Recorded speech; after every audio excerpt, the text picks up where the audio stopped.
नमस्कार दोस्तों, आपके अपने YouTube चैनल पर स्वागत है। और आज हम लेकर आए हैं सरलीकरण। सरलीकरण चैप्टर है मैथ में। कंपटीशन एग्जाम के लिए सरलीकरण से भी क्वेश्चन पूछे जाते हैं। और सरलीकरण में हमने इससे पहले वाली वीडियो बना दी गई है।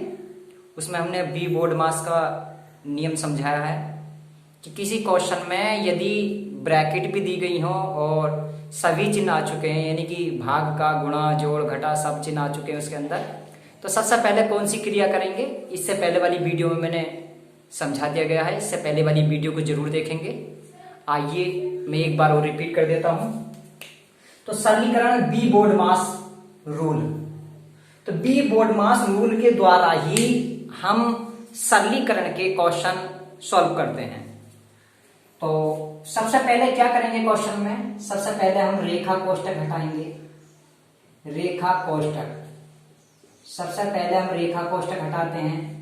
उसके बाद में कोष्ठक होती हैं, कोष्ठक, उनको हटाते हैं। ये जो कोष्ठक है इसमें 3 कोष्ठक आती हैं, छोटा कोष्ठक, मंझला कोष्ठक और बड़ा कोष्ठक। उसके बाद भाग करेंगे, भाग के बाद गुणा करेंगे, गुणा करते हैं, और गुणा के बाद जोड़ते हैं, और जोड़ने के बाद घटाते हैं।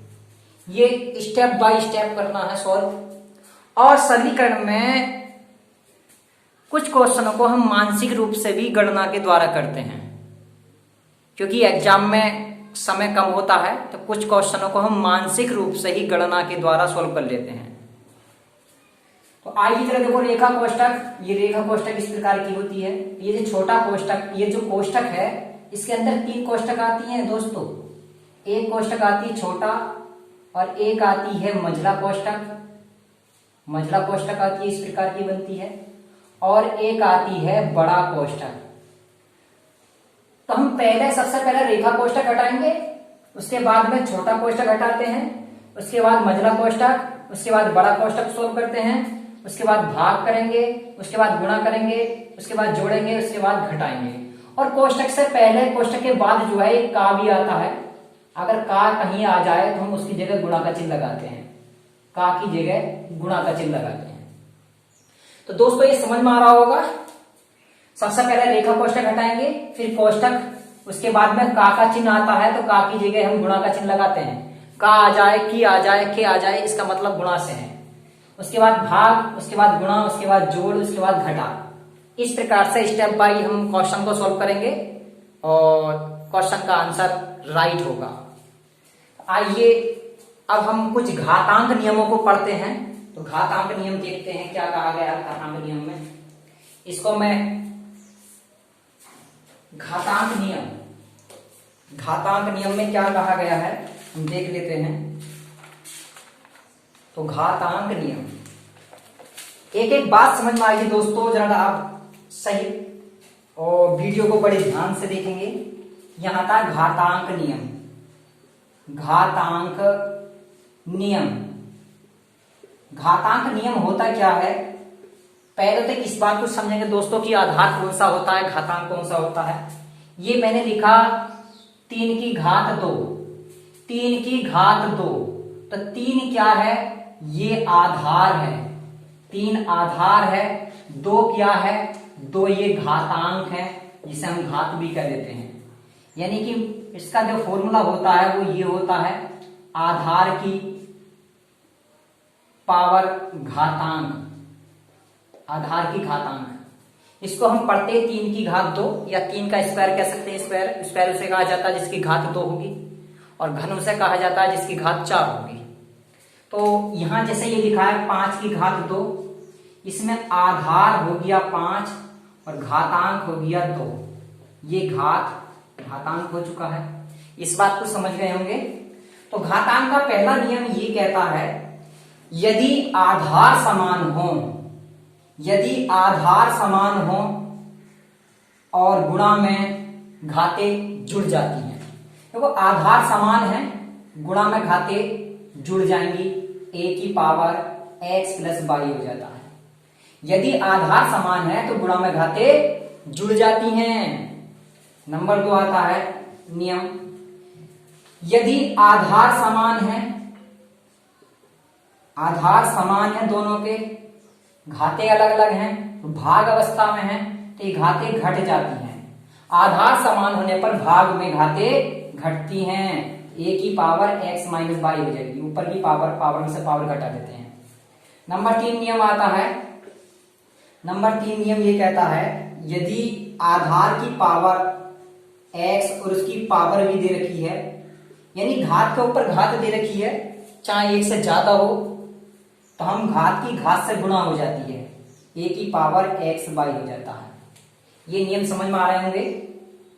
और आइए नियम नंबर 4 देखते हैं। नियम नंबर 4 में क्या कहा गया है, इसको मैं रब कर देता हूं दोस्तों।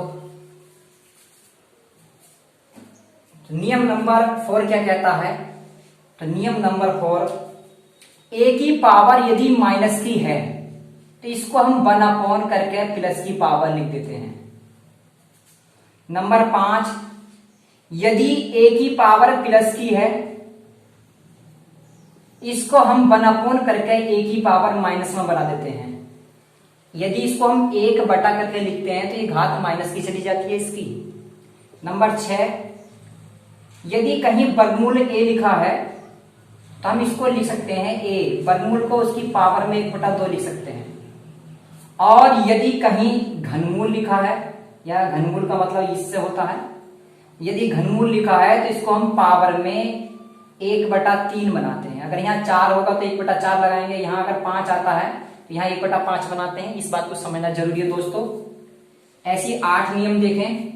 नंबर 8 क्या कहता है, यदि a की पावर x बाई दे रखी है तो हम इसको इस प्रकार से लिख सकते हैं, a की पावर 1/y गुणा x, ये लिख सकते हैं क्योंकि x की गुणा 1 से करेंगे तो x/y लिख रहा है। और नियम नंबर 9, नियम नंबर 9 क्या कहता है, तो नियम नंबर 9 ये कहता है यदि किसी की पावर 0 है, किसी भी की भी पावर 0 हो तो उसका मान 1 होता है।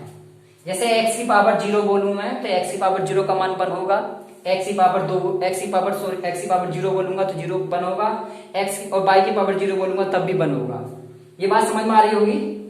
तो ये हमारे घातांक नियम है, ये 9 नियम है। इसको मैं एक बार रिपीट कर देता हूं दोस्तों।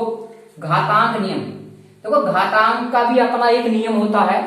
वो नियम क्या होता है कि आधार, ये आधार होता है, आधार की पावर घातांक, इसको पावर क्या देते हैं। तो यहां ऐसे अगर मैंने लिखा 5 की घात 2 तो 5 क्या हो गया, आधार हो गया, और 2 क्या हो गया, घातांक हो चुका है।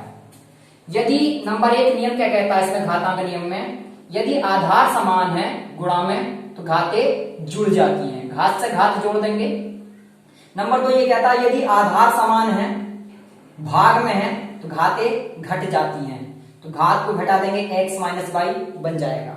नंबर 3 नियम कहता है यदि आधार की पावर 1 से ज्यादा दे रखी है, पावर के ऊपर पावर दे रखी है, घात के ऊपर घात दे रखी है, तो घात की घात से गुणा होती है, केवल घात की घात से आपस में गुणा होगी, तो a की पावर हो जाएगी x बाई।